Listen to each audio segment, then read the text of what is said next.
Okay, let me tell you something.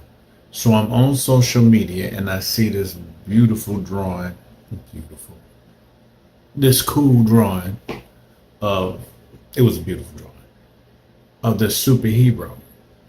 And the guy was like, he was unsatisfied with it. And I was trying to tell him that it's great just the way it is. Let me see, I've been dealing with things similar to this all my life. That was one of the reasons why I abandoned my art in the beginning because I never thought I was good enough. I didn't know most of these artists out here operate off of a cheat code. What I mean, a cheat code? When I used to draw my, I, I, I first was drawing Marvel comics and trying to color them and everything else. And my stuff never looked as clean as and as crisp as everybody's stuff. Everybody else's stuff. I tried to draw my cartoons. It never looked smooth and as graphic as everybody else's stuff. I even went to airbrush. And even though my stuff was good to some people, I looked at everybody else's stuff and the comparison, and my lines wasn't as good. They wasn't really straight. My colors wasn't vivid and clean, and there was no going outside the lines. And I just compared myself to everybody else's stuff and said, I'm not good enough.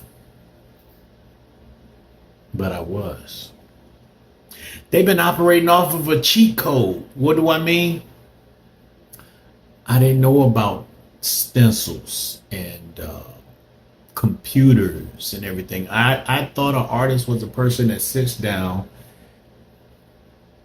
and draws and paints out of their head, and their lines are so straight and there's no errors on it, because that's what I grew up with.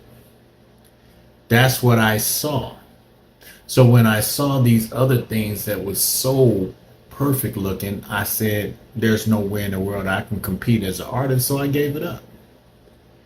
And didn't realize that they knew the cheat code. Does it mean that they're cheating? No, it just means that they found a creative way to do things that I didn't think of or I didn't know about. I see now how they're doing stencils with their airbrush. I see why the lines are so crisp and clean. All they're doing is just painting or spraying inside of a design that's already made.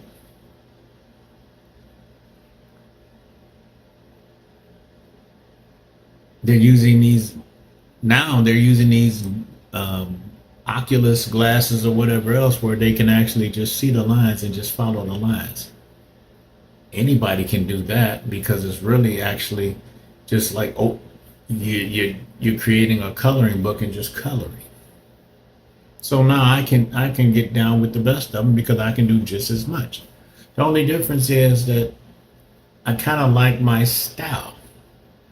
And I'm gonna do a vlog to see which one of you guys prefer. The stencil, graphic, computer help. Procreate. My kids are using Procreate. I'm sitting up here trying to draw my cartoon characters, and my oldest daughter was like, "Here, let me show you how to do it." And she made the swerve and she held it, and the swerve became a perfect swerve. And I'm like, "Well, shoot, I can do just like TV." But there's something about the original piece of artwork that is just really, I don't know, original. It doesn't look like it was manufactured. Well, let me not get off topic. The point I want to make is that you are good enough. Art is subjective, which means that some people might like your style, some people might not like your style. But when I saw the guy's picture, I was like, I like that. I would love to see that in a comic book. I would love to see a storyline behind it and read it and watch how he does these different action poses. So for him to think that he's not good enough, he's doing the same thing that I thought. One, we're kind of hard on ourselves and not realizing that things that we don't like, other people like, because other people can't do what we do. But two, we're hard on ourselves because we're comparing ourselves to other people that do different things. If I compare my freehand to somebody that's using a stencil, I'll never win. If I compare my coloring and filling in my comic strips to somebody that can go on Procreate or Adobe Illustrations or Photoshop and just color it in with computers, I would never win. If they can get their lines straighter than me, there is no comparison. That's like an industry standard thing. When I was young, I used to always think that things had to be a certain standard. When I was making music, I said it has to be this way, and this way. So I abandoned my style and did it the industry style. And I still didn't blow up the way I thought I should, even when I did it the industry way. It's the same as now. I was drawing these cartoon characters when I was young, trying to be perfect with it and getting the structure right. And then you come out with somebody like Beavis and Butthead, whose noses is pointy and their bodies is just straight boardy and everything else. And it's just like, wait a minute, that doesn't look like the standard, but it's accepted.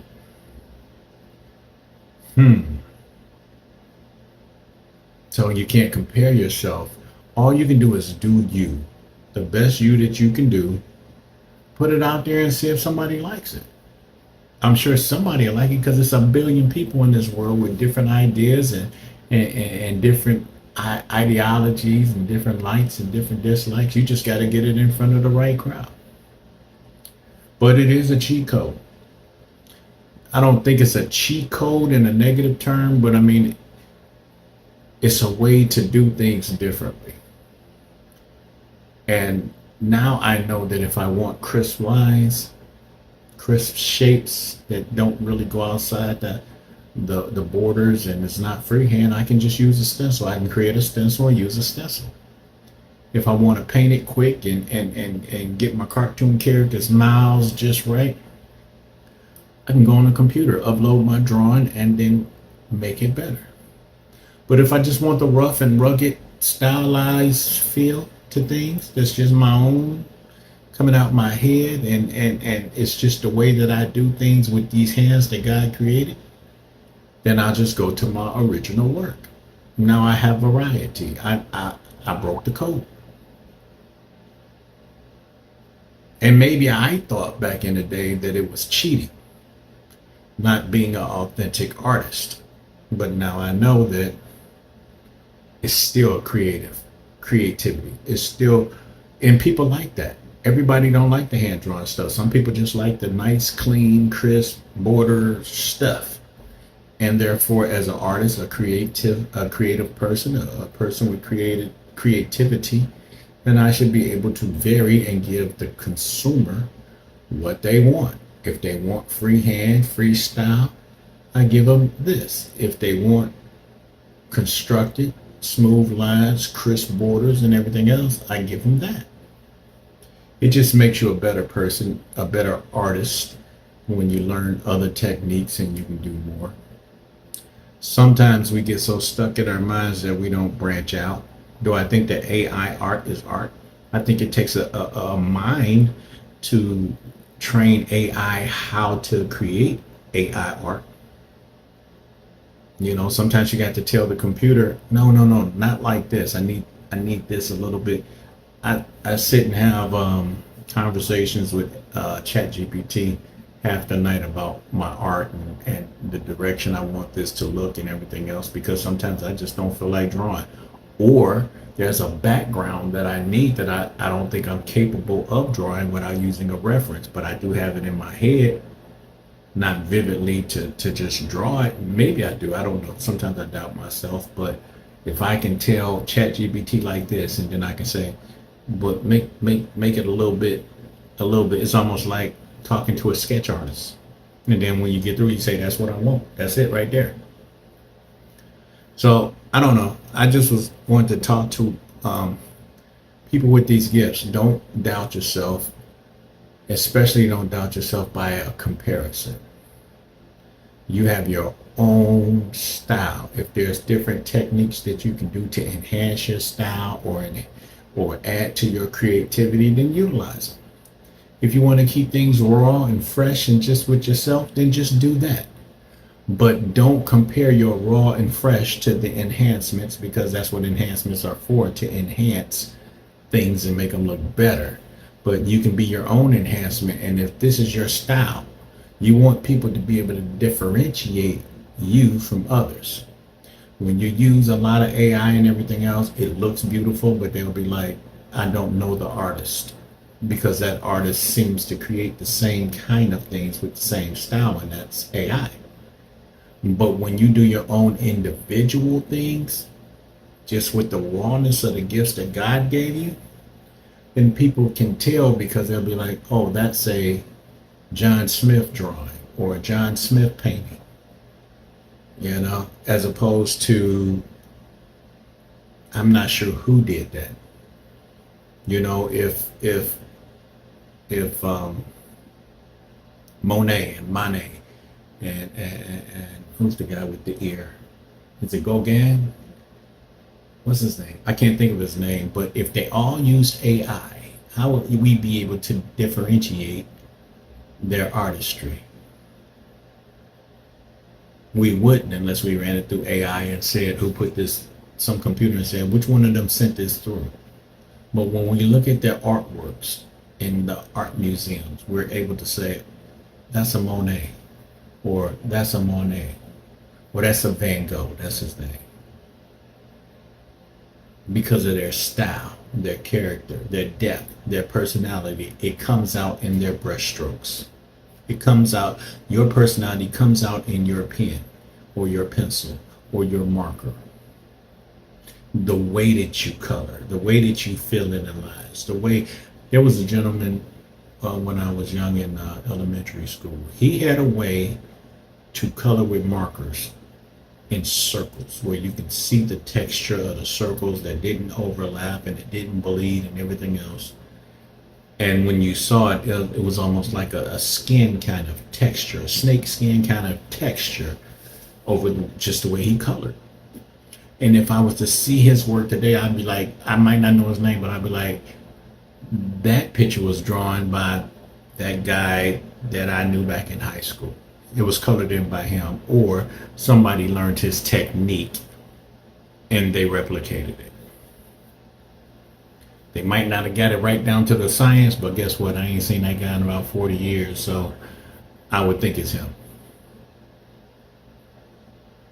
So I would say, again, don't compare yourself. Just do you.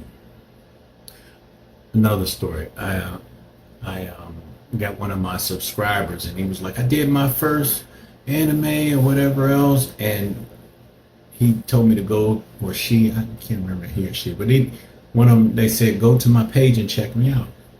And I went to the page, and it looked like,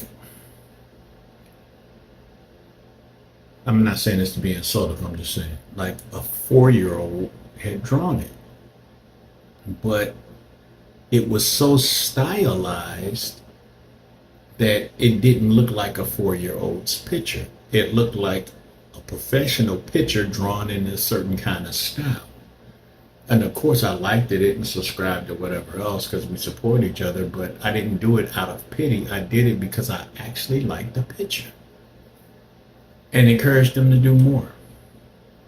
So you never know who likes what you do and how you do it. Don't try to be like nobody else. Don't try to do it like nobody else. Just do you. If you can find ways to enhance you, fine, but keep you, because you comes out of that brush and that pen and that marker. It's nothing but you. And your distinctive self will define you with every stroke. I don't know if that helps anybody, but I want y'all to stay encouraged. God bless.